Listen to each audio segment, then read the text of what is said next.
हाँ सर अभी चल गया हूँ। पता नहीं हो ही नहीं रहा आज। हाँ पहले भी दिक्कत आ रही थी। ठीक है अभी चल गया, मैं कर रहा हूँ।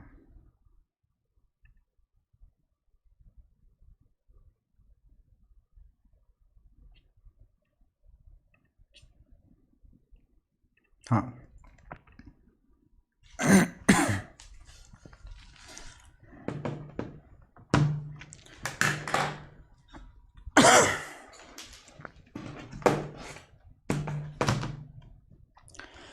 हेलो दोस्तों, गुड आफ्टरनून। एक बार यार बता दीजिए आप मेरे को सुन पा रहे हो, देख पा रहे हो क्या? अब तक मेरी आवाज जा रही है, आप देख पा रहे हो? Good afternoon everyone, good afternoon यार, गुड आफ्टरनून, गुड आफ्टरनून यार, गुड आफ्टरनून। आप देख पा रहे हो, सुन पा रहे हो? मुझे आवाज आ रही है आप लोगों को मेरी?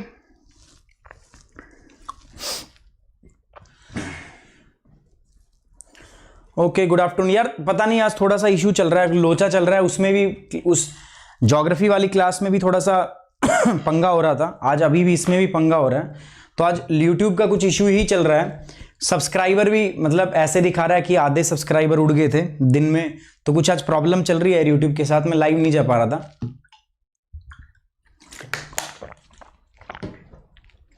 अभी देख रहे हो, सुन रहे हो, आवाज आ रही है मेरी? चलो मैं खुद देख लेता हूं एक बार। थोड़ा सा हाँ पंगा हो रहा था, आज अभी भी इसमें भी पंगा हो रहा है। तो आज YouTube चलिए आवाज आ रही है, अभी आवाज आ रही है। चलिए बहुत सही। तो एक बार यार सभी यार आई एम सॉरी थोड़ा सा लेट हो गया, और एक बार सभी फटाफट से यार इसको शेयर कर दो ताकि बाकी बच्चे जो है ना वो भी हमारे साथ कनेक्ट हो पाए, है ना। और मेक श्योर दोस्तों जब आप चैनल से जाओ तो चैनल आप सब्सक्राइब कर लो। ये नया चैनल है जहां पर अपनी क्लास चल रही है ना। ये क्लास कहां चल रही है आपकी? बेसिकली ये क्लास चल रही है अपनी एनसीईआरटी 101 के ऊपर। तो ये क्लास जो मैं ले रहा हूं दोस्तों, we are taking this class on the NCERT 101। So please guys एक बार फटाफट से इसको क्या कर लो आप, सब्सक्राइब, और चैनल को सब्सक्राइब कर लो। साथ ही साथ यार एक बार शेयर कर दो, क्या कि बहुत सारे बच्चे हैं ना उनको पता नहीं है। कोई प्लस पे है तो यार प्लस पे भी शेयर कर दो यार, प्लस वाले बच्चों के साथ।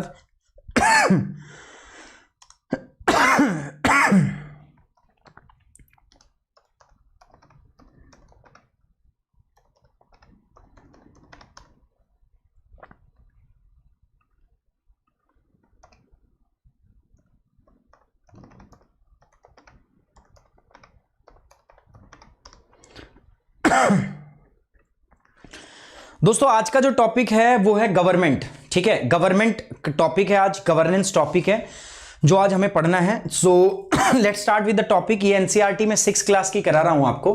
6 क्लास की एनसीईआरटी हमने शुरू की है। सुमित 10 मेरा कोड है, इस कोड का आप यूज कर सकते हो दोस्तों to get the 10% off on Unacademy.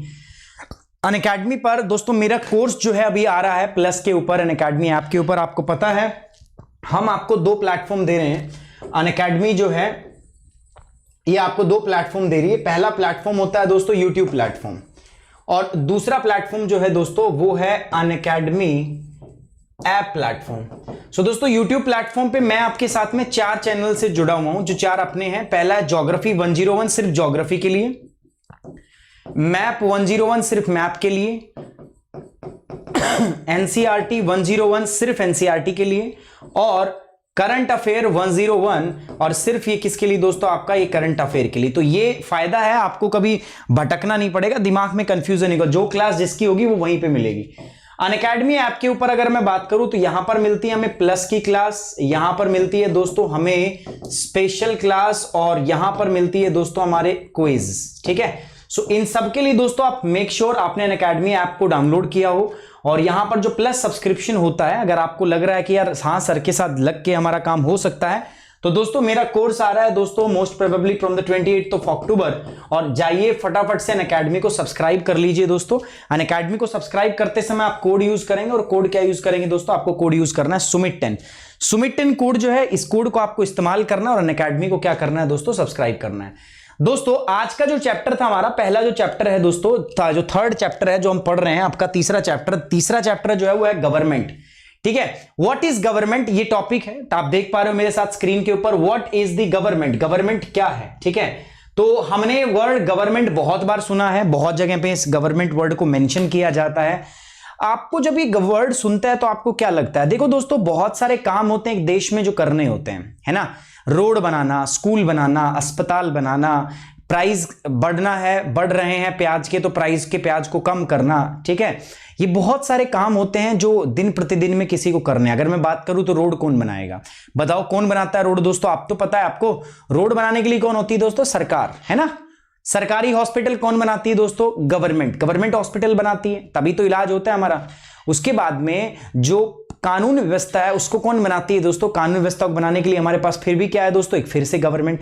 तो मैं आपको बोलूं तो हर काम के लिए जो है हम ये वर्ड बहुत सुनते हैं, सरकार सरकार सरकार। हमने बहुत सुना होगा, government sought to protect the right of unorganised worker. हम सुनते हैं ना, वर्ड सुनते हैं ना भाई, सरकार को जो अनऑर्गेनाइज क्षेत्र के वर्कर हैं उनके लिए कुछ सोचना चाहिए। किसको सोच रही? सरकार को। नाम आया सरकार। डेली न्यूज़पेपर में हम देखते हैं दोस्तों, detail plan to tackle the flood soon says government. Government ने कहा कि जो फ्लड है, जो बाढ़ आ रही है, उसको नियंत्रण में करने के लिए एक बहुत विस्तृत प्लान जो होगा वो बहुत जल्दी लिया जाएगा। Government fix the price of onion so no shortage in the market. सरकार ने प्याज के जो प्राइस है उनको फिक्स किया और बोला है कि मार्केट में कोई शॉर्टेज नहीं है किसी भी प्रकार के। नाम किसका है दोस्तों? यहां पर भी नाम आया गवर्नमेंट का। Supreme court can have 5 major जज गवर्नमेंट। ये भी देखो 5 मोर जज government. Government for revamping the coal and power sector. सरकार ने कहा है कि वो पावर सेक्टर को और कोल सेक्टर को रिवैम्प करेगी, दोबारा से उसको बढ़िया करेगी, ठीक है। 1500 village declared scarcity hit by the government. Again किसका नाम आया दोस्तों? गवर्नमेंट, ठीक है। तो मैं क्या कह रहा हूं दोस्तों, हर जगह आप गवर्नमेंट गवर्नमेंट गवर्नमेंट, ये गवर्नमेंट जो है ना, ये बहुत कॉमन वर्ड है, आप हर जगह सुनते हो। और एनसीईआरटी के चैप्टर नंबर 6 के माध्यम से बहुत सरल भाषा में और बहुत बेसिक भाषा में इस गवर्नमेंट शब्द को समझाया गया, इस गवर्नमेंट शब्द का वर्णन आपके लिए किया गया है। लेकिन जितना इसमें बताया गया दोस्तों वो इतना मतलब है नहीं, इतना हमें थोड़ा सा ज्यादा पढ़ना पड़ेगा। मैं कुछ वैल्यू एडिशन भी करता हूं और आपको दिखाऊंगा। सो पहले मैं आपको दिखा देता हूं दोस्तों एनसीईआरटी के अंदर में कहा है। कल भी मैंने आपको बताया था दोस्तों, एनसीईआरटी अगर आपको करनी है तो बहुत सिंपल है दोस्तों एनसीईआरटी।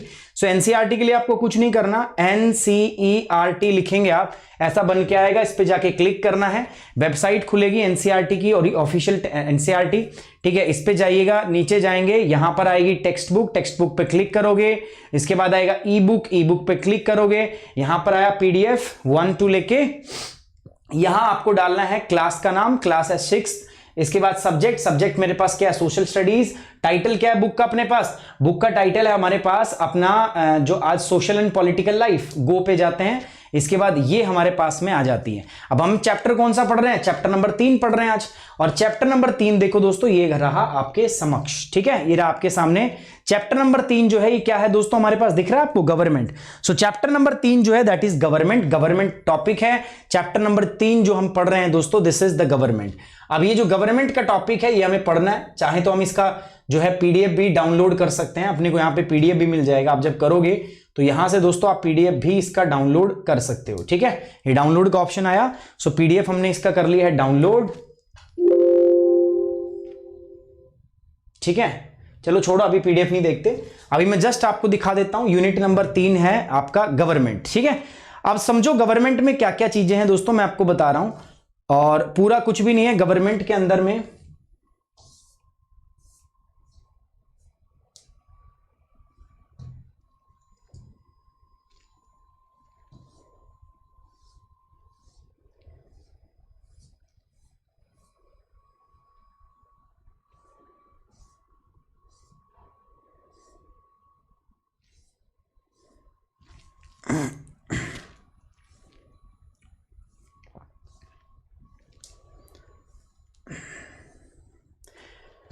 इधर ही देख लेते हैं, वो चल नहीं रहा है प्रॉपर। तो गवर्नमेंट जो है बेसिकली पूरी गवर्नमेंट के अंदर, इस पूरे चैप्टर के अंदर में आपको 2 बातें समझाने की का पूरा प्रयास किया गया है। पहला क्या बात समझाने का प्रयास किया कि सरकार होती क्या है, what exactly the government is, government क्या होती है, सरकार क्या होती है, सरकार के क्या उद्देश्य होते हैं, सरकार क्या करती है। तो दिन प्रतिदिन में आप बहुत सारे ऐसे कार्य देखते हो जिनके लिए आप सरकार की तरफ देखते हो, भाई सरकार ये भी करेगी, रोड बनाना है मैंने बताया सरकार बनाएगी, फ्लड कोई कैलेमिटी आ जाती है, सुनामी आ गया, कौन देखेगी? सरकार देखेगी। अभी कोरोना चल रहा था तो सरकार ने क्या कर दिया? लॉकडाउन कर दिया, किसने किया? सरकार ने। अब वैक्सीन कौन बनाएगी? वैक्सीन भी सरकार बनाएगी। भाई वैक्सीन कौन लेके आएगी? भाई सरकार लेके आएगी, वैक्सीन सरकार देगी भाई सभी को, है ना। तो हर बार हम जो नाम देखते हैं वो सरकार का नाम देखते हैं। तो सरकार है क्या चीज? गवर्नमेंट क्या है यार, और कितने प्रकार की होती है और कैसे होती है वो हमें देखना है। सो गवर्नमेंट जो है, अगर मैं एक सिंपल शब्द में बोलूं तो government is a set of, government is an institution जिसके अंदर में अलग अलग भाग होता है। Government is a set of different bodies, government is institution of the different bodies. सरकार जो है अलग अलग चीजों को मिला के एक अंग बनता है। अब कितने प्रकार की सब गवर्नमेंट हमारे पास होती है, तो अगर मैं बात करूं आपके अपने पास, सो गवर्नमेंट अपने पास में 3 प्रकार की होती है। पहली जो टाइप की गवर्नमेंट होती है, यही इसमें बताया गया है। अब सरकार क्या करती है दोस्तों, पूरी जो गवर्नमेंट की बात करूंगा मैं, सो गवर्नमेंट क्या करती है, हमने ये सब देखा भाई। गवर्नमेंट जो है, गवर्नमेंट करती है अनऑर्गेनाइज्ड वर्कर को प्रोटेक्ट। गवर्नमेंट क्या करेगी, फ्लड कंट्रोल करने के लिए प्लान बनाएगी। गवर्नमेंट क्या करेगी भाई, अगर प्याज के भाव बढ़ रहे हैं उनको कम करने का प्रयास करेगी। गवर्नमेंट सुप्रीम कोर्ट के जज कितने होंगे ये बताएगी। गवर्नमेंट डिक्लेयर करेगी क्या, कितने विलेज जो है वो स्कैसिटी है, बिजली सप्लाई करनी है, कुछ भी काम करना है सरकार करना है, ठीक है। सरकार जो ये सारे काम करती है, गवर्नमेंट कैसे करती है दोस्तों, क्या बनाती है, ये लॉ बनाती है, ठीक है। सरकार एक सारे काम कैसे करती है दोस्तों, कानून बना के। और कानून कैसे बनेगा और कानून कौन बनाएगा, ये बात किस पर निर्भर करेगी, सरकार में कानून कौन बनाता है, ये बात निर्भर करती है दोस्तों कि किस प्रकार की सरकार है। आपने यही बात समझ में, सरकार शब्द मैं रोज सुनता हूं, न्यूज में कहीं पे भी सुनता हूं। अभी सरकार क्या होती है दोस्तों, ये सरकार वो इंस्टीट्यूशन है जो देश के लिए कानून का निर्माण करता है और इन्हीं कानून से पूरा देश चलता है। तो जो कानून निर्माण का काम है वो सरकार के हाथ में है। अब सरकार में ऐसा कौन है जो कानून का निर्माण करता है दोस्तों, ये बात डिपेंड करती है कि सरकार किस प्रकार के type of government. So form of government में बात करते हैं तो पहली फॉर्म ऑफ गवर्नमेंट है मेरे पास डेमोक्रेसी, ठीक है। डेमोक्रेसी मतलब लोकतंत्र इसको कहा जाता है। दूसरी है मेरे पास मोनार्की, ठीक है। तीसरा होता है दोस्तों ओलिगार्की। इसके बाद है आपका पास थियोक्रेसी। इसके बाद है आपका अथॉरिटेरियन और उसके बाद में है दोस्तों टोटलिटेरियन। सो बेसिकली हमारे पास अगर मैं गवर्नमेंट देख 1 2 3 4 5 और 6, तो किसी भी देश में इन 6 प्रकार की सरकार आपके समक्ष हो सकती है। हिंदी में जनतंत्र, जो लोकतंत्र या जनतंत्र। दूसरा जो होता है आपका मोनार्की साम्राज्यवाद। उसके बाद कुलीतंत्र, थियोक्रेसी, अधिनायकवाद, टोटलिटेरियन और अथॉरिटेरिज्म। तो ये मुख्यतः अपने पास इतने प्रकार की सरकार होती है, ठीक है। क्लियर है बात, क्लियर है। अब बता दो वैसे ही इंडिया में कौन सी गवर्नमेंट है दोस्तों, इंडिया में डेमोक्रेटिक गवर्नमेंट है। अब मैं बात क्या कर रहा हूं, आप बात समझना। सरकार होती है, रोज के बहुत सारे काम है जिसमें आप सरकार का नाम सुनते हो। सरकार किस लिए होती है दोस्तों, सरकार होती है सर कानून बनाने के लिए। अब कानून कौन बनाएगा ये डिपेंड करेगा दोस्तों किसके ऊपर, आपका टाइप ऑफ गवर्नमेंट पे, टाइप ऑफ गवर्नमेंट। अब टाइप ऑफ गवर्नमेंट कितनी है दोस्तों, अलग अलग है, ठीक है। पहली क्या है दोस्तों हमारे पास डेमोक्रेसी, दूसरी क्या है मोनार्की, तीसरी ओलिगार्की, उसके बाद है थियोक्रेसी, अथॉरिटेरियनिज्म, उसके बाद है आपका टोटलिटेरियनिज्म, ठीक है। तो ये अपने पास अलग अलग प्रकार की गवर्नमेंट है। अब एनसीईआरटी में 2 ही गवर्नमेंट के बारे में बताया गया, डेमोक्रेसी और मोनार्की। 6ठी क्लास की एनसीईआरटी इतना ही बताएगा वो। मोनार्की और डेमोक्रेसी 2 बारे में बताया गया है। डेमोक्रेसी का मतलब क्या होता है आप सभी लोग जानते हैं, और मोनार्की का मतलब क्या होता है वो भी आप सभी लोग जानते हैं, लेकिन फिर भी इनके बारे में देखते हैं। डेमोक्रेसी में क्या बताया मैंने, क्या बताया, सरकार का काम होता है कानून बनाना। अब कब, कहां और कौन कानून बनाता है ये निर्भर करता है कि उस देश के अंदर में किस प्रकार की सरकार आपका फंक्शन करती है। So in democracy, the people gives the government to form the law. In the democracy, the people give the power to the government to form the law. Democracy में, लोकतंत्र में हम पीपल्स सरकार को पावर देते हैं। देखो ऐसे छोटे छोटे लाइन जो है ना, स्टेटमेंट बेस्ड क्वेश्चन जो है ना वो यूपीएससी में पूछे जाते हैं प्रीलिम्स के अंदर, कि डेमोक्रेटिक टाइप ऑफ गवर्नमेंट में सरकार को कानून बनाने का अधिकार कौन प्रदान करता है। So in the democratic form of government, people of the India gives the power to the government to form the law. सरकार को कानून बनाने का अधिकार कौन देते हैं दोस्तों, पीपल, वहां के जो लोग रहते हैं। They gives the power to form the law to the government. हम पावर देते हैं सरकार को। सरकार कौन है दोस्तों, हमारे द्वारा चुने हुए लोग, representative elected by us. Democracy भी 2 प्रकार की होती है दोस्तों, पार्टिसिपेटरी डेमोक्रेसी और दूसरी होती है रिप्रेजेंटेटिव डेमोक्रेसी, ठीक है। ये इसमें नहीं बताया, इस चैप्टर में नहीं बताया, बट मैं आपको बता रहा हूं। डेमोक्रेसी में क्या होता है दोस्तों, डेमोक्रेसी का सिंपल मतलब होता है for the people, by the people, to the people, ठीक है। लोगों के द्वारा, लोगों से और लोगों के लिए। लोग जब अपने द्वारा किसी चुनी हुई सरकार को ऊपर भेजते हैं, अपने पर्पस के लिए, ताकि वो उनको रूल करे, उनके लिए पॉलिसी बनाए, नीति बनाए, तो उसको हम क्या बोलते हैं दोस्तों? Government, democratic government, for the people, to the people and by the people. समझ में आ गई बात आपका ये? अब पीपल यानी कि आप और मेरे द्वारा, अब हम और आप कैसे सरकार में भाग ले सकते हैं? दो तरीकों से। पहला होता है दोस्तों, उसको हम बोलते हैं आपका डायरेक्ट डेमोक्रेसी, जिसको हम बोलते हैं आपका डायरेक्ट यानी कि पार्टिसिपेटिव डेमोक्रेसी, मतलब हम डायरेक्ट भाग लेते हैं, हम लोकतंत्र के द्वारा डायरेक्ट भाग ले, तो वो थोड़ा मुश्किल होता है पार्टिसिपेटिव डेमोक्रेसी। हमारे यहां पर जो है प्रैक्टिस की जाती है वो होती है रिप्रेजेंटेटिव डेमोक्रेसी, प्रतिनिधित्व लोकतंत्र। और रिप्रेजेंटेटिव डेमोक्रेसी यानी कि प्रतिनिधित्व लोकतंत्र में क्या होता है दोस्तों? हर 5 साल में चुनाव होता है, एक फिक्स टाइम में चुनाव होता है, और उस चुनाव के दौरान हमारे द्वारा चुना हुआ कैंडिडेट जो है वो सरकार में जाता है, हमारे द्वारा चुने हुए प्रतिनिधि सरकार बनाते हैं, और फिर वो जो सरकार है वो हमारे लिए किसका निर्माण करती है दोस्तों? कानून का निर्माण करती है। तो इसको बोलते हैं डेमोक्रेसी। डेमोक्रेसी में हम लोग चुन के लोगों को भेजते हैं, वो हमारे लिए सरकार बनाती है। इस प्रकार की डेमोक्रेसी को हम कौन सी डेमोक्रेसी बोलेंगे? रिप्रेजेंटेटिव डेमोक्रेसी, प्रतिनिधित्व, रिप्रेजेंटेटिव डेमोक्रेसी, प्रतिनिधित्व डेमोक्रेसी मतलब लोकतंत्र, इसको हम बोलते हैं। और दूसरी होती है डायरेक्ट डेमोक्रेसी, या आपका मैंने नाम बताया, आपका सेकंड नाम भी उसका हो सकता है आपका पार्टिसिपेटरी डेमोक्रेसी, बट वो थोड़ा सा मुश्किल है, ठीक है, वो हमारे यहां पे नहीं है, वो बहुत कम्बरसम भी हो जाता है दोस्तों। सो अपने यहां पर कौन सी डेमोक्रेसी है दोस्तों? अपने यहां पर है रिप्रेजेंटेटिव डेमोक्रेसी, रिप्रेजेंटेटिव डेमोक्रेसी अपने यहां पर है। तो in the democracy the people give the government the power to form the law, power to form the law. Democracy में मैंने क्या बताया आपका? सरकार का काम है कानून बनाना, यही तो बताया इस चैप्टर के अंदर। देखो ये चैप्टर का लेवल छोटा है, मतलब इसमें बहुत सारी बातें आपको ऑलरेडी पता होगी, जो मैंने पढ़ाया है या आपने पढ़ा है अलग अलग जगहों से, तो आपको ऑलरेडी पता है उनके बारे में। लेकिन मैं आपसे क्या कह रहा हूं दोस्तों कि इस टॉपिक के अंदर, जो इस चैप्टर के अंदर, एनसीईआरटी के अंदर उतनी ज्यादा इंफॉर्मेशन आपको नहीं मिलती है ना, तो उसमें छोटा करके बताया जाता है, छोटे बच्चे 6 क्लास के बच्चे के लिए। तो अब ये मत सोचना कि ये तो कम है, सरकार सर ये क्या बता रहे, नहीं, मैं एक जो एनसीईआरटी में लिखा है उसी लेवल का बताऊंगा आपको। ऑब्वियस बात है चीजें बहुत ज्यादा है, लेकिन एनसीईआरटी आपको पढ़ रहे हैं तो उसी लेवल पे जाके सोचना पड़ेगा कि 6 क्लास के बच्चे की तरह सोच के देखो आप। तो उसको समझाने के लिए बात बोला गया था कि डेमोक्रेसी में सरकार का काम होता है कानून बनाना। अब वैसे तो आपको पता है सरकार का मतलब क्या होता है भाई, गवर्नमेंट जब भी मैं नाम लेता हूं India, government means 3 part, legislature, executive and judiciary. But यहां पर 6 क्लास के बच्चों को ये सारी चीजें नहीं पता होगी ना, तो इसलिए for the 6th class democracy जब हमने पढ़ा तो हमने पढ़ा पहले गवर्नमेंट। गवर्नमेंट का मतलब क्या होता है मैंने आपको बताया, बहुत सारी जगह पे हम गवर्नमेंट गवर्नमेंट गवर्नमेंट सुनते हैं, भाई गवर्नमेंट ये करे, गवर्नमेंट वो करे। तो गवर्नमेंट वास्तव में करती क्या है सर? गवर्नमेंट देश को रूल करती है, और इसके लिए रूल करने के लिए क्या बनाती? कानून। कानून कैसे बनेगा ये निर्भर करता है कि किस प्रकार की सरकार है। अगर डेमोक्रेटिक गवर्नमेंट है तो लोग अपने चुने हुए प्रतिनिधि को जो चुन के जाते हैं और सरकार बनाते हैं, उनको अधिकार देते हैं कि आप अब कानून बनाओ।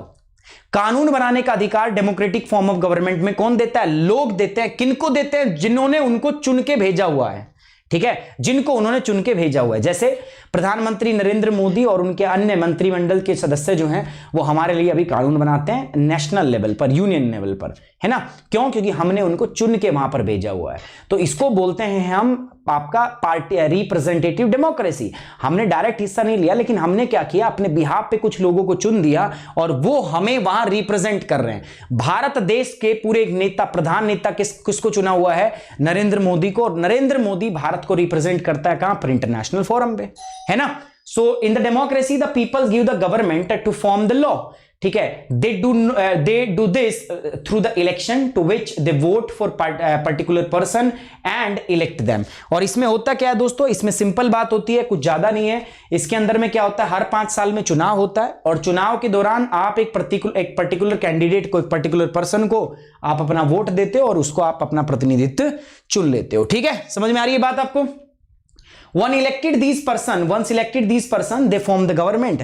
जैसे आपने इस बंदे को चुना, ये चुन के चला गया, फिर यही चुने हुए लोग क्या करते हैं दोस्तों? ये गवर्नमेंट का निर्माण करते हैं।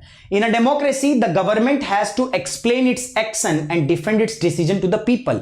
और डेमोक्रेटिक गवर्नमेंट के अंदर, लोकतांत्रिक सरकार के अंदर जो सरकार है वो लोगों के प्रति जवाबदेह होती है। लोकतंत्र में लोग सरकार को कानून बनाने का अधिकार देते हैं, ठीक है, कानून बनाने का अधिकार देते हैं, उसकी पावर देते हैं। वे ऐसे चुनाव के माध्यम से, ये कैसे चुने जाते हैं, इनको चुनाव के माध्यम से चुना जाता है जिसमें कुछ विशेष व्यक्ति जो है मतदान करते हैं, उनका चुनाव हो जाता है। एक बार चुने जाने के बाद वो व्यक्ति सरकार बनाते हैं। लोकतंत्र में सरकार अपने कार्यों की व्याख्या करनी होती है और इसके लिए वो लोगों के लिए जिम्मेदार है। ठीक है, जितने भी लोग होते हैं उनके लिए वो जिम्मेदार होती है। ये बात आपको समझ में आएगी। This is democracy. ये क्या है दोस्तों, अपनी डेमोक्रेसी। ये है अपने पास लोकतंत्र। After democracy let's discuss second thing, monarchy. Monarchy क्या है दोस्तों, मोनार्की की बात करें तो मोनार्की का मतलब होता है किंग और क्वीन। मोनार्क का मतलब क्या होता है दोस्तों, मोनार्क का मतलब होता है किंग और क्वीन। तो इस प्रकार की जो गवर्नमेंट होती है बेसिकली दोस्तों, यहां पर जो रूल होता है ना, वो शासन जो चलता है वो किंग का चलता है, या तो राजा होगा या क्वीन। जैसे पुराने टाइम पे हमारे यहां होता था, राजा या महाराजा का शासन जो है उस समय यहां पे चलता था। क्वीन और किंग और क्वीन जो है वो यहां शासन करते थे, उन्हीं को पावर होता था डिसीजन लेने का। ठीक है, वही सरकार को चलाते थे। So the monarch, king और queen has the power to make decision and run the government। तो उस समय अगर हम बात करें तो पावर, जो डिसीजन लेने की जो शक्ति होती थी, जो सरकार चलाने की शक्ति होती थी, वो किसके पास होती थी दोस्तों, वो होती थी किंग और क्वीन के पास। सो ये बात आपको याद रखनी है। उसके बाद the monarchy may have a small group of people to discuss the matter with, but the final decision making the power remains with the monarch. जो रूलर होता है ना, किंग होता है। वैसे हो सकता है कि एक छोटी कोठरी हो, एक मंत्रिमंडल हो, जिसमें वो डिसीजंस आपस में डिसाइड करते हो, आपस में फैसला लेते हो, आपस में बैठ के बातचीत करते हो, लेकिन जो अंतिम निर्णय है वो अंतिम निर्णय किसका होगा दोस्तों, मोनार्की का। अंतिम निर्णय किसका होगा दोस्तों, आपका वो किंग का होगा। ये बात आप याद रखना। ठीक है, जो अंतिम निर्णय है मोनार्की में वो किसका होता है दोस्तों, हमेशा किंग का होता है, हमेशा राजा का होता है। ये बात आप याद रखना। मोनार्की में अंतिम निर्णय किसका होता है दोस्तों, आपके राजा का ही अंतिम निर्णय जो है वो होता है। भले ही वो डिस्कशन कर सकते हैं आपस में, लेकिन किंग और क्वीन जो होते हैं दे आर द फाइनल, वो फाइनल होते हैं और वही जो है आपके कानून का निर्माण यहां पर करते हैं। ठीक है, उसके बाद unlike in the democracy, king and queen do not have to explain their action to defend the decisions they take. अब डेमोक्रेसी में क्या है, कल को नरेंद्र मोदी अगर कोई डिसीजन लेते हैं तो उसको डिफेंड करना पड़ता है ना उसको। भाई लॉकडाउन हुआ, लॉकडाउन से लोगों को परेशानी हुई, लोगों को नुकसान हुआ। अब उसके चलते क्या था, जब लोगों को दिक्कतें हुई, लोगों को परेशानी हुई, तो उसके बाद में प्रधानमंत्री ने उस डिसीजन को बार बार डिफेंड किया है। विमुद्रीकरण किया, डिमोनेटाइजेशन किया गया, डिमोनेटाइजेशन से दिक्कतें आई, जीएसटी हमने इंप्लीमेंट किया, हमारी इकोनॉमी स्लो हुई। तो उसके बाद क्या हुआ, प्रधानमंत्री नरेंद्र मोदी ने स्वयं आके मंच पर उस बात को बताया, उस डिसीजन को क्या किया दोस्तों, डिफेंड किया। तो डेमोक्रेसी में क्या होता है, जो आपके हाईएस्ट जो रिप्रेजेंटेटिव होते हैं वो आपके लिए रिस्पॉन्सिबल होते हैं, वो आपके लिए जवाबदेह होते हैं और उनको आपके लिए उस जो अपना डिसीजन है उसकी व्याख्या करनी पड़ती है, उसको आके डिफेंड करना पड़ता है। बट अगर मैं बात करूं मोनार्की में ऐसा कुछ भी नहीं है भाई। मोनार्की में ऐसा कुछ नहीं है। किंग ने जो डिसीजन ले लिया वो गलत हो चाहे सही हो, उसका कोई अब उसको किसी को उसकी सफाई देने की जरूरत नहीं है कि आपका ये था। लेकिन हाँ, डेमोक्रेसी के अंदर, लोकतंत्र के अंदर में सफाई देनी पड़ती है, वहां पर डिफेंड करना पड़ता है। वहां पर अगर हम बात करें तो दोस्तों ये सारी चीजें होती हैं। आपको समझ में आ रही है बात दोस्तों, समझ में आ रही है दोस्तों, are you getting my point? आप समझ पा रहे हो दोस्तों मैं क्या कह रहा हूं? ठीक है, this is what I'm trying to say, that there are the two different form of the government. One is the democratic form of the government. Democratic form of the government में हम क्या करते हैं, लोगों को चुन के भेजते हैं, वो फिर जाके सरकार बनाते हैं और वो जो बनी हुई सरकार है वो हमारे लिए जवाबदेह होती है। ठीक है, कोई भी फैसला लेगी, कोई भी डिसीजन लेती है तो उनको हमारे लिए जवाबदेह रहना पड़ेगा। कल को वो डिसीजन गलत हुआ तो दे आर रिस्पॉन्सिबल, हम उनको सरकार से निकाल देंगे। ठीक है, पावर से हटा देंगे। वो सरकार कानून बनाती है। दूसरी तरफ जो होता है वो होता है मोनार्की। मोनार्की के अंदर क्या होता है, मोनार्की के अंदर में किंग होता है, क्वीन होती है, उसी का अंतिम फैसला होता है, उसी का अंतिम डिसीजन होता है। ये जरूर हो सकता है कि भले ही वो डिसीजन को आपस में क्या करे, आपस में एक दूसरे से बातचीत करे, सलाह करे, लेकिन जो अंतिम निर्णय है, जो फाइनल डिसीजन होता है वो किसका होता है, किंग और क्वीन का। किंग और क्वीन के केस में उसको अपना जो निर्णय है, जो अपना डिसीजन है, वो डिफेंड करने की आवश्यकता नहीं है। ठीक है, जो कर दिया वो कर दिया, जो नहीं किया वो नहीं किया, उसको डिफेंड करने की आवश्यकता नहीं है। यार आज बच्चे कम क्यों हैं इतने? बच्चे कम क्यों हैं यार, क्या रीजन है? चैनल मिल नहीं रहा क्या? चैनल, नए चैनल की वजह से ऐसा है क्या? क्या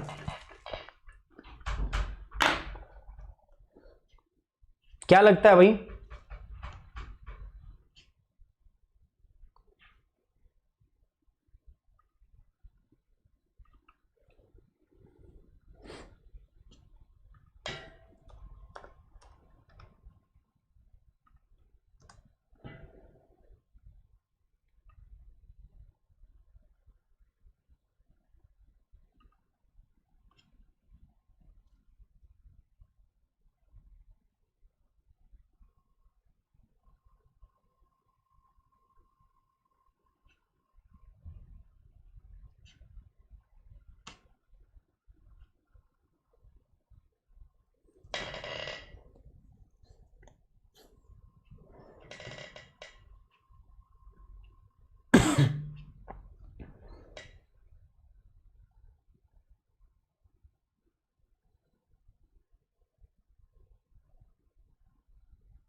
चलिए कोई बात नहीं, आगे बढ़ते हैं। मोनार्की, मोनार्की के बाद में हम बात करते हैं। तो मोनार्की में सम्राट, जिसको राजा या रानी बोलते हैं, उसको निर्णय लेने और सरकार चलाने की शक्ति उसी के पास होती है। सम्राट के पास मामलों पर चर्चा करने के लिए लोगों का एक छोटा सा समूह हो सकता है, ठीक है, हो सकता है मंत्रिमंडल हो वहां पे भी, लेकिन अंतिम निर्णय लेने की शक्ति सिर्फ उसी के पास होती है। किसके पास? सम्राट के पास ही होती है। एक लोकतंत्र के विपरीत राजाओं और रानियों को अपने कार्यों की व्याख्या करने या उनके द्वारा लिए गए निर्णयों की रक्षा करने की आवश्यकता नहीं होती। उनका डिसीजन गलत हो गया तो हो गया भाई, गलत क्या करोगे, ठीक है। सो उसमें ऐसा कुछ नहीं है कि आपको अपने डिसीजन को डिफेंड करना है, नहीं भाई, उनमें उनको डिसीजन को डिफेंड करने की आवश्यकता बिल्कुल भी नहीं होती। उनको डिफेंड नहीं करना होता अपना डिसीजन, उन्होंने जो कर दिया वो कर दिया, ठीक है। They are not responsible for anyone. आगे बढ़ते हैं दोस्तों। मोनार्की के बाद में देखते हैं दोस्तों, यह है ओलिगार्की, ठीक है। ओलिगार्की क्या होती है दोस्तों? इसका मतलब होता है, ओलिगार्की का मतलब होता है रूल ऑफ फ्यू, कि कुछ लोग मिलकर सरकार चलाते हैं। Rule of few, rule of few traditionally this describes a group of aristocrats, man of Nobel blood, but it is just easily described a group of warlords और द मिलिट्री जुंटा। जैसे Thailand के अंदर नहीं थी junta government, हम बात करते हैं जुंटा गवर्नमेंट, जुंटा मतलब मिलिट्री गवर्नमेंट। तो मतलब क्या होता है? ओलिगार्की का मतलब होता है कि कुछ लोग मिलकर सरकार को चलाएं। तो इसके बहुत सारे रूप आप देखने को मिल सकते हो। ट्रेडिशनली कुछ बहुत सारे एरिस्टोक्रेट जो धनी और आपके परिवार से होते हैं, जो एरिस्टोक्रेटिक फैमिली से बिलोंग करते हैं, जनरली वो आपका इस सरकार को चलाते हैं। इस प्रकार के man of noble bloods, noble bloods मतलब जो रिच घराने के लोग रहते थे ना, वो वॉरलॉर्ड्स जो युद्ध वगैरह लड़ते थे, या अगर अभी मैं बात करूं तो मिलिट्री के द्वारा जो सरकार चलती है उसको भी हम ओलिगार्की बोल देते हैं। मिलिट्री या जुंटा गवर्नमेंट, ये एग्जांपल है इसका, ठीक है। सो ओलिगार्की का मतलब क्या है दोस्तों? रूल ऑफ फ्यू, कुछ का रूल, कुछ का नियम परंपरागत रूप से ये अभिजात वर्ग का एक समूह का वर्णन करता है, ठीक है। जो भाई कुछ लोग ही जो है इस प्रकार की सरकार को आपका बेसिकली आपका क्या करते हैं, यहां पे रन करते हैं, ठीक है। ये बात क्लियर होगी। This is about the oligarchy. Oligarchy के बाद में बात करता हूं दोस्तों थियोक्रेसी। थियोक्रेसी क्या होता है दोस्तों? थियोक्रेसी का मतलब होता है technically rule by the God, मतलब इसमें सीधा भगवान ही आके शासन करता है। थियोक्रेसी का मतलब क्या होता है? रूल ऑफ गॉड, मतलब भगवान ही ऊपर से उतर आएगा, बजरंग बली आएगा ऊपर से नीचे उतरेगा, ठीक है। भोले बाबा उतरेंगे, अल्लाह उतरेंगे, जीसस क्राइस्ट उतरेंगे नीचे, और वही आके यहां पर क्या करेंगे? शासन को चलाएंगे। Technically rule by the God, वैसे होता नहीं है, गॉड थोड़ी ना आएगा ऊपर से तो, लेकिन भगवान के नाम पे शासन चलाया जाता है। कुछ लोग होते हैं जो अपने आप को भगवान का आदमी बताते हैं, वो बताते हैं कि I am the messenger of God, ठीक है। अपने आप को क्या बताते हैं? वो मैसेंजर ऑफ गॉड। याद आया कुछ? याद आया? संत राम, गुरमीत राम, रहीम इंसा। कितने लोग भक्त थे? सही सही बता दो, चुपचाप कमेंट बॉक्स में लिख दो कितनों ने भक्ति की गुफा वाले बाबा की। So in practice, the god rarely show up to manage the day-to-day affairs of the government. This involves the rule by a religious leader or group of religious officials who interpret the god's will. ठीक है। किसी ने कुछ पुराने serial देखे हो, जैसे एक वाइकिंग्स आता है, वाइकिंग्स देखा हो, या एक और भी है जिसका नाम है द लास्ट किंगडम, ये नेटफ्लिक्स पे है, तो आप कभी देखना। उसके अंदर जो पुराना ब्रिटिश एम्पायर था ना, उसके अंदर में किंग तो होते ही होते थे, लेकिन साथ साथ में उनके साथ में बिशप्स होते थे जो पूजा पाठ करते रहते थे। वो सारा काम उसी के नाम पे करते थे, ठीक है। द गॉड में गिव यू स्ट्रेंथ, तो सारा काम। अब वो होता क्या था? वो रूल करते हैं किसके नाम पे? भगवान के नाम पे। अब लेकिन भगवान तो रोज रोज आएगा नहीं नीचे उठा के, एक बल्ले पे सड़क बनवा देता हूं, भगवान तो नहीं आएगा ना, भगवान नहीं आएगा। तो उन्होंने क्या हुआ है, उन्होंने कुछ अपने लोग भेजे हुए हैं, रिलीजियस ग्रुप्स, कुछ लोग भेजे हैं। वो प्रभु अपनी इच्छा उनको बताता है और वो प्रभु की इच्छा हमें बताता है, और फिर उसी प्रकार से शासन चलता है। तो ऐसा माना जाता था थियोक्रेसी फॉर्म ऑफ गवर्नमेंट के अंदर। बकवास चीज है ये भी। The country of Iran has many aspects of the theocratic state. अब अभी वर्तमान में हम बात करें तो वर्तमान में ईरान एक ऐसा देश है जहां पर कुछ कुछ थियोक्रेसी जो है अभी भी एग्जिस्ट है। ईरान के अंदर में अभी भी इस्लाम में अल्लाह के नाम पर वहां पर शासन चलाया जाता है। तो ऐसा माना जाता है कि वहां पर जो कैलिफेट है उनको सीधा भगवान अल्लाह ऊपर से आदेश देता है और फिर वो शासन चलाते हैं। तो ऐसा कुछ है नहीं, जैसे मैंने आपको सीरियल में बताया उसमें भी ऐसा ही होता है कि साक्षात जीसस क्राइस्ट जो है वो अपने बिशप्स को बताते हैं, बिशप्स किंग को बताते हैं, और फिर वैसे शासन चलता है। लेकिन ऐसा हो सकता है क्या? नहीं। सो थियोक्रेसी में का मतलब क्या होता है? थियोक्रेसी का मतलब होता है technically it is ruled by the God, भगवान के द्वारा इसको रूल किया जाता है। प्रैक्टिस में ऐसा वास्तव में होता नहीं है, बाकी गॉड जो है वास्तव में ऐसे रेयरली कभी आपको दिखेगा आके कि भगवान आ गया भाई लो दर्शन कर लो, भगवान रोड बनाने आ गया, भगवान प्याज बांटने आ गया, भाई प्याज के दाम बढ़ गए तो भगवान ने सोचा चलो सबको 1-1 किलो प्याज बांट देता हूं। ऐसा होता नहीं है इन रियलिटी, ठीक है। So the country of Iran has many aspect of the theocratic state, और ईरान के अंदर में इस प्रकार की अभी थियोक्रेसी जो है वो एग्जिस्ट करती है, ठीक है। तो ये हो गया आपका हिंदी इंग्लिश दोनों में। अब बात करते हैं दोस्तों अथॉरिटेरियनिज्म। अथॉरिटेरियनिज्म क्या होता है, ठीक है। अथॉरिटेरियनिज्म के बारे में देखते हैं, पहले पढ़ लेते हैं क्या होता है। Monopoly of a political power by an individual और small group that otherwise allow people to go about their private lives as they wish, ठीक है। अथॉरिटेरियनिज्म का मतलब क्या होता है दोस्तों, मोनोपोली ऑफ पॉलिटिकल पावर। जो पॉलिटिकल पावर होती है ना, जो राजनीतिक शक्तियां हैं, इसमें किसी इंडिविजुअल की, किसी एक विशेष व्यक्ति की या एक स्मॉल ग्रुप की क्या होती है दोस्तों, उनका अधिकार होता है। अदरवाइज जो लोग हैं वहां पर वो फ्री हैं। कुछ ही मामले हैं ऐसे पॉलिटिकल मामले, राजनीतिक मामले, जिसमें एक व्यक्ति का या एक व्यक्तियों के समूह का बोलबाला होता है, दबदबा होता है, बाकी लोग अपने प्राइवेट लाइफ में कुछ भी करने के लिए स्वतंत्र होते हैं। तो इस प्रकार की सरकार को हम क्या बोलते हैं, ऑथोरिटेरियनिज्म गवर्नमेंट, ठीक है। ऑथोरिटेरियनिज्म गवर्नमेंट में क्या होगा, देखो इसका मतलब क्या होगा कि एक पॉलिटिकल पावर जो है सिर्फ उसके लिए, पॉलिटिकल पावर के लिए, राजनीतिक शक्ति के लिए कुछ लोग हैं या एक आदमी है, उसके अंदर सारी राजनीतिक शक्ति है, बाकी प्राइवेट काम जो है जिसका जो है वो अपना करते रहो, उसमें किसी का कोई इंटरफेयर नहीं है। टोटलिटेरिज्म क्या है दोस्तों, rule by elite that exercise unlimited power और the individual in all aspect of the life. आपने देखा अथॉरिटेरियनिज्म में क्या हो रहा था, सिर्फ पॉलिटिकल एस्पेक्ट में वो अपनी पावर एक्सरसाइज करते थे, सिर्फ राजनीतिक शक्तियों में अपनी पावर का इस्तेमाल करते थे, बाकी सबके लिए आप फ्री हो, आप कुछ भी कर सकते हो, कोई दिक्कत नहीं प्राइवेट लाइफ में। लेकिन टोटलिटेरिज्म में क्या, टोटल आपकी हर चीज पर इन्हीं कुछ लोगों का अधिकार। एक इलीट ग्रुप होता है, कुछ लोग हैं जो इलीट ग्रुप के होंगे, वो हो सकता है अपर कास्ट के हों, ठीक है, या कुछ एक पर्टिकुलर रेस से बिलोंग करते हो। तो ये जो इलीट ग्रुप होंगे ना दोस्तों, इनके द्वारा शासन चलाया जाएगा। Rule by the elite that exercise unlimited power over the individual in the all aspect of the life. जीवन के हर प्रभाग में, ठीक है, जीवन के हर भाग के अंदर इनका प्रभाव जो है वो रहता है। ये आपकी लाइफ को हर प्रकार से कंट्रोल करते हैं। They control your life in each and every aspect, ठीक है। एक अभिजात वर्ग द्वारा नियम जो जीवन के सभी पहलुओं में व्यक्तिगत जो है उस पर व्यक्तियों पर असीमित शक्तियों का अभ्यास करते हैं। मतलब इनके पास बहुत अनलिमिटेड पावर होती है, इवन आपके प्राइवेट मामलों पर भी इनके पास पावर होती है। यही आपको डिसाइड करेंगे कि कब जाके आप बाथरूम में जाओगे, टॉयलेट में जाओगे, ठीक है, कब आप 1 नंबर करोगे, कब 2 नंबर करोगे, इतनी पावर होती है इनके पास। तो ऐसी को हम क्या बोलते हैं दोस्तों, टोटलिटेरियनिज्म। टोटलिटेरियनिज्म मतलब टोटलिटी में सारी पावर इनके पास है। अब देखो आपका जो था दोस्तों, ये जो एनसीईआरटी था ना, इसमें 2 ही प्रकार की सरकार के बारे में बताया था यहां पे। एक तो मोनार्की के बारे में बताया और डेमोक्रेसी। डेमोक्रेसी क्या होती है, लोकतंत्र, और मोनार्की, इसमें सिर्फ 2 के बारे में बताया गया है। बाकी जो है दोस्तों ये वैल्यू एडिशन था, ये मैंने एक्स्ट्रा आपको बताया, तो मेक श्योर आप इसको अच्छे से देख लो, ठीक है। बाकी जो है वो मैंने अपने आपको बताया। अब देखो, ठीक है, सरकार होगी सर, हमने देख ली सरकार डेमोक्रेसी है, भारत के अंदर डेमोक्रेटिक फॉर्म ऑफ गवर्नमेंट है, लोकतांत्रिक सरकार है। भारत के अंदर जो कानून बनाने का अधिकार है वो हमने उन लोगों को दिया जिनको हमने ही चुन के भेजा है।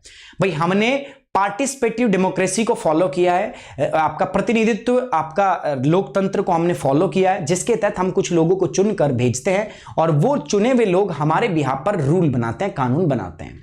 ठीक है, समझ में आ गया मुझे सर। तो भारत में कानून बनाने की शक्ति किसके पास है, उन लोगों के पास जिनको हमने चुन के भेजा है, और वही लोग सरकार बनाते हैं, और ये लोग हमारे लिए जवाबदेह होते हैं। ठीक है, साथ ही साथ में दोस्तों अब बात करते हैं कितने लेवल पर गवर्नमेंट होती है।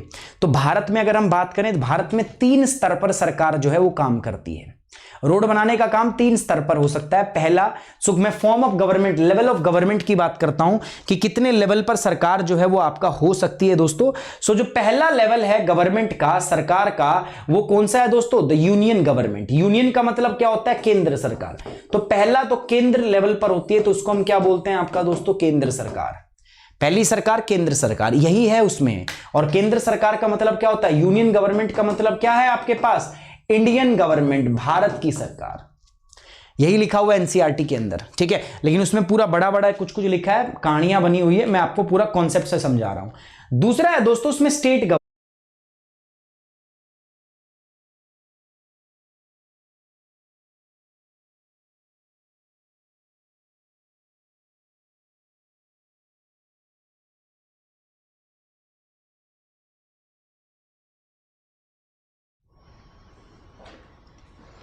अभी आ रही है आवाज दोस्तों? अभी दिख रहा है सब?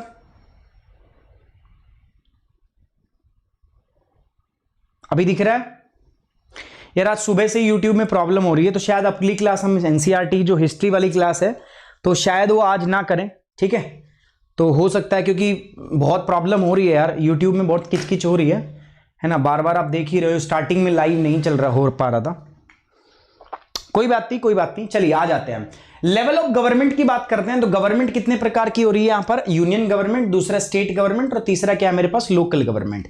यूनियन गवर्नमेंट जो होती है केंद्र के स्तर पर होती है, ठीक है। जैसे आपका इंडियन गवर्नमेंट हमने बोल दिया भारत सरकार। स्टेट गवर्नमेंट राज्य के स्तर पर होती है, तो इसको हमने क्या बोल दिया? राज्य सरकार।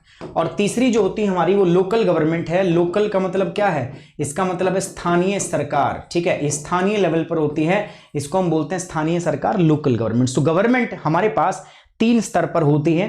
पहला अगर मैं बात करूं यूनियन गवर्नमेंट, दूसरा स्टेट गवर्नमेंट और तीसरा क्या होता है दोस्तों? Local government. 3 स्तर पर सरकार हमारे साथ मिलकर काम करती है। नाउ फॉर्म ऑफ गवर्नमेंट को और भी बांट सकते हैं हम आगे, ठीक है। जैसे मैं कह सकता हूं यूनिटरी फॉर्म ऑफ गवर्नमेंट, एकल गवर्नमेंट, ठीक है। एकल का मतलब है एकल, एक ही गवर्नमेंट होगी पूरे देश की, ठीक है। दूसरा होता है फेडरल गवर्नमेंट। फेडरल का मतलब क्या होता है? फेडरल का मतलब होता है एक तो गवर्नमेंट होगी यूनियन लेवल पर यानी कि केंद्र के स्तर पर, और दूसरी लेवल कहां पर होगी दोस्तों? आपका स्टेट गवर्नमेंट पर, ठीक है, राज्य के स्तर पर होगी। तो भारत में किस प्रकार के सिस्टम को अडॉप्ट किया हमने? फेडरल। यूनिटरी सिस्टम भारत में नहीं है दोस्तों। यूनिटरी सिस्टम कहां पर है? यूके के अंदर है। यूनिटरी सिस्टम कहां पर है? जापान के अंदर है। फेडरल सिस्टम कहां पर है दोस्तों? फेडरल सिस्टम भारत ने अपनाया हुआ है। साथ साथ में यूएसए के अंदर में फेडरल सिस्टम है, ठीक है। संघवाद, संघीय सरकार यानी कि राज्य की अलग सरकार और केंद्र की अलग सरकार। इसी प्रकार से प्रेसिडेंशियल फॉर्म ऑफ गवर्नमेंट हम 2 प्रकार से और बांट सकते हैं।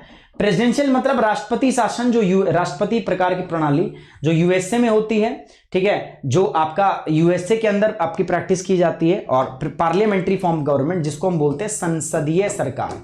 संसदीय सरकार जो होती है ये भारत में भी यही होती है, संसदीय सरकार ही चलती है। और इस सरकार को हम क्या कह देते हैं दोस्तों? Basically we know also know as it as the Westminster type of government. Westminster type of government भी इसको कहा जाता है। सो 2 प्रकार की सरकार है, इधर यूनिटरी फेडरल, इधर प्रेसिडेंशियल, इधर क्या है दोस्तों? Parliamentary form of government. So basically this is the form of government जो हमारे पास होती है। इस भाग में भी हम बांट सकते हैं। साथ ही साथ मैं अपना और वैल्यूएडिशन कर रहा हूं। देखो अब जब आप गवर्नमेंट देखो, ये तो चलो छठी क्लास पे बात है, लेकिन आप भी समझ लो जब भी सरकार होगी ना, इस सरकार के 3 भाग आपको याद रखने हैं। लेजिस्लेचर, दूसरा एग्जीक्यूटिव और तीसरा क्या होता है? जुडिशियरी। सबका अलग अलग मतलब भी होता है। लेजिस्लेचर का मतलब क्या होता है? हिंदी में इसको कहते हैं विधान पालिका। क्या बोलते हैं दोस्तों? विधान पालिका। एग्जीक्यूटिव का मतलब क्या होता है दोस्तों? एग्जीक्यूटिव का मतलब होता है कार्यपालिका। और सबसे बाद में जुडिशियरी, और इसका मतलब क्या होता है दोस्तों हमारे पास? इसका मतलब होता है न्यायपालिका, ठीक है। याद रखना सबका काम भी अलग अलग है। विधान पालिका का काम क्या होता है? विधान बनाना, टू फॉर्मुलेट द लॉ। इसका काम क्या होता है? टू फॉर्मुलेट लॉ, ठीक है, कानून बनाना। इसका काम क्या होता है? उस कानून को लागू करना, to implement them, to implement them. अच्छा, इसमें अभी इतना नहीं बताया एनसीईआरटी में, लेकिन मैं आपको बता रहा हूं। और जुडिशियरी में मतलब क्या होता है? इसका मतलब होता है to check and balance, check and balance, ठीक है। चेक करते रहना कि काम सही हुआ है, इसने कानून सही बनाया कि नहीं, इसने सही से लागू किया है कि नहीं। और यही काम होता है किसका दोस्तों? जुडिशियरी का, चेक एंड बैलेंस का, ठीक है। समझ पा रहे हो आप मैं क्या बोल रहा हूं? ठीक है। सो ये होता है सरकार। तो ये था यूनिट नंबर 3 यानी कि चैप्टर नंबर 3 जिसको हमने क्या बोला था? गवर्नमेंट। सो बेसिकली ये हमने पढ़ा एनसीईआरटी का पार्ट 3 गवर्नमेंट। सो गवर्नमेंट यहीं तक था दोस्तों, बाकी आप लोगों को पता है। यार एक इंपॉर्टेंट बात मैं आपको बता देता हूं दोस्तों, वो क्या है? अनअकैडमी का जो प्राइस है ना, सब्सक्रिप्शन प्राइस, वो समझ लो पहले तो 20 तारीख को हाइक होना था, लेकिन अब उसको बढ़ा के 24 कर दिया है। अच्छी बात है। अभी 1 साल का 2 साल का सब्सक्रिप्शन मिल रहा है आपको 57,000 रुपए में, उसके बाद मिलेगा 70,000 रुपए में। ठीक है, ये तो रहेगी बात कब तक पता है, ये बात रहेगी सिर्फ 31 अक्टूबर तक, 31 अक्टूबर, 31 अक्टूबर तक तो ये चलेगा। 31 अक्टूबर के बाद क्या होगा, 31 अक्टूबर के बाद 2 साल में सिर्फ आपको सब्सक्रिप्शन जो होगा अनअकैडमी का यूपीएससी में, वो आपको 2 तरीकों से लेना पड़ेगा। एक तो होगा जीएस का और दूसरा क्या होगा, ऑप्शनल का। जीएस के लिए आप अलग से 70,000 रुपए दोगे और इसके लिए आपको अलग से 40,000 या कुछ ऐसा है वो अलग से देने पड़े, मतलब टोटल जो प्राइस होगा वो 1,10,000 रुपए। और 1,10,000 रुपए का ये जो प्राइस है अभी वर्तमान में कितने का मिल रहा है दोस्तों, 57,000 का, सिर्फ और सिर्फ 57,000, जो बढ़ के 31 अक्टूबर से कितना हो जाएगा, 1,10,000। ठीक है, आप डिसाइड करो कि आपको कौन सा करना है, अभी समय है तो जाइए दोस्तों फटाफट से कोड यूज कीजिए सुमित10 कोड यूज करना है आपको, और आप अनअकैडमी सब्सक्रिप्शन जो है वो ज्वाइन कर लो। अनअकैडमी लर्निंग ऐप डाउनलोड करो, गोल रहेगा यूपीएससी सीएससी, गेट सब्सक्रिप्शन पे जाएंगे, आपको कोड यूज करना है क्या दोस्तों, सुमित10 मेरा कोड है, कोड यूज करेंगे सुमित10। 12 महीने और 24 महीने का सब्सक्रिप्शन आपको लेना है दोस्तों, सुमित10 कोड अप्लाई करेंगे दोस्तों, आपका सब्सक्रिप्शन हो जाएगा। याद रहे जब भी आप सब्सक्राइब करेंगे you have to use the code सुमित10 कोड आपको क्या करना है, यूज करना है।